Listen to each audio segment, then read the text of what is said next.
I'm back.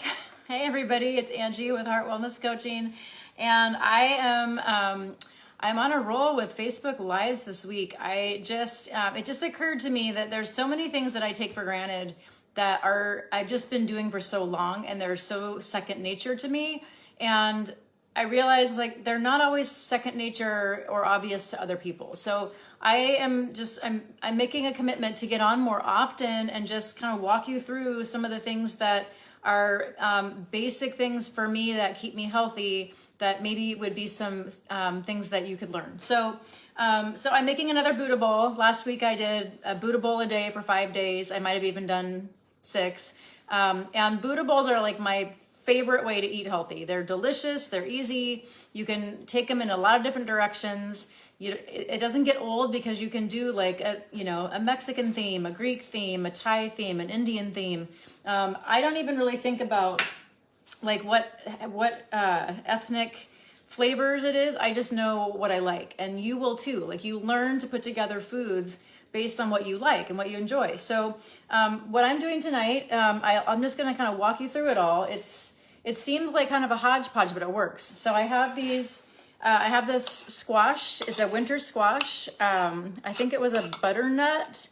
I don't remember exactly. Maybe it was an acorn. But anyway, I scooped it all out and I mashed it up with a little coconut oil and some garam masala. So garam masala spice is kind of an Indian flavor. And then I put a little smoky paprika in it. So it's really simple. I mean, it's just cooked squash, winter squash, scooped out of the skin, mashed up in a pan on the stove with a little coconut oil and spices. So super simple. So that's gonna go in the bottom of my Buddha bowl. And then I have got roasted veggies. So these are, I just made enough for one meal because I'm gonna be busy this weekend and I might be with other people. I didn't wanna make too much to have it go bad. So this is just broccoli cauliflower with I put a little chicken stock in it and a little bit of avocado oil in my little oil thing and salt and pepper. So I'm gonna put this in on top of the squash.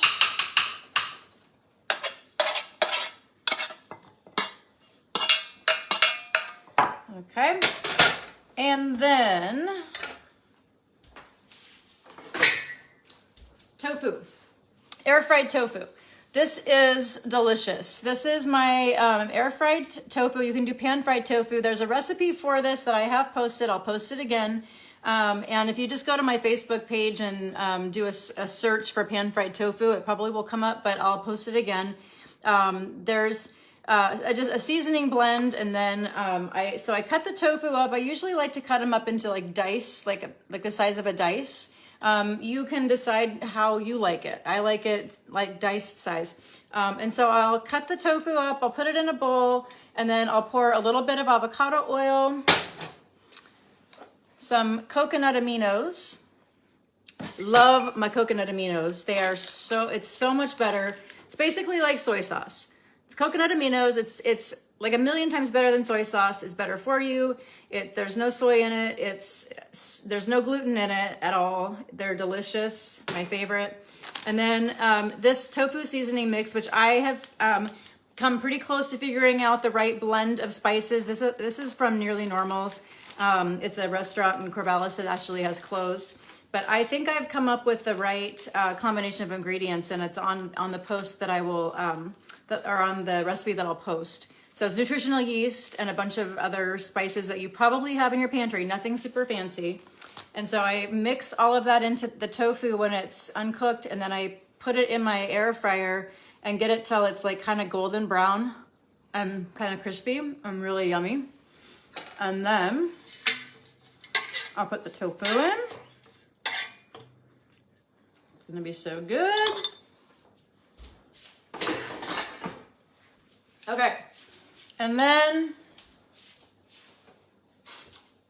I have my prepared veggies. So some shredded carrots will go on there.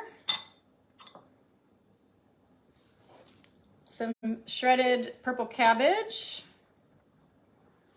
Some sliced cucumber. See, I used to think that raw veggies and cooked veggies never went together, but they actually go really well together. That's the whole thing with Buddha bowls, is like, it's a combination of like roasted and cooked veggies and raw veggies. A lot of people will do some kind of bean or legume. I don't do beans or legumes anymore. They just don't work for my gut very well. But they're great without it. You don't really need them. So I got all my raw veggies on there. And then I'm a big fan of using pomegranates as a nice little sweet, crunchy little surprise topping. And yeah, and then I think I'm gonna do, it's all different. You can do all different kinds of like additional flavors and sauces. This is an arugula pesto, and I got this at a farmer's market a while back. And so I don't think it's probably something you can get right now, but just regular pesto would work great. So maybe like a tablespoon of that, I'm putting that on, and I'll kind of mix it all in there, so get all that flavor in there. And then I will probably get a spoonful or two of my homemade sauerkraut for a little fermented sour flavor in there. So we've got sweet, we've got sour, we've got like savory, all of the elements of kind of an Ayurvedic meal. So it's gonna be tasty. Look at this. That looks so good. All that color, super healthy, all whole foods. I mean, the tofu is semi-processed, obviously. I do Buddha bowls with meat a lot of times too. You can do Korean style Buddha bowls. You can do so many different, I do a lot of Asian style Buddha bowls. So start playing around. And I promise, like once you start doing it, it'll get easier and easier to throw them together. But just think like something roasted, maybe something steamed, some kind of pre-cooked protein, and then I always do shredded cabbage, carrots, and cucumber. Like that's sort of my standard raw vegetable topping. So anyway, I wanted to share that. I hope that's helpful. I'll keep coming on and sharing what I'm doing and hopefully inspire you guys to try some too. And I would love to hear back if you try anything that I've shown you. Like let me know how it goes. Let me know what you like. If you have any questions, if anything's confusing, please reach out. I'm happy to help you along the way. Okay, have a great weekend. Love to you all. Bye-bye.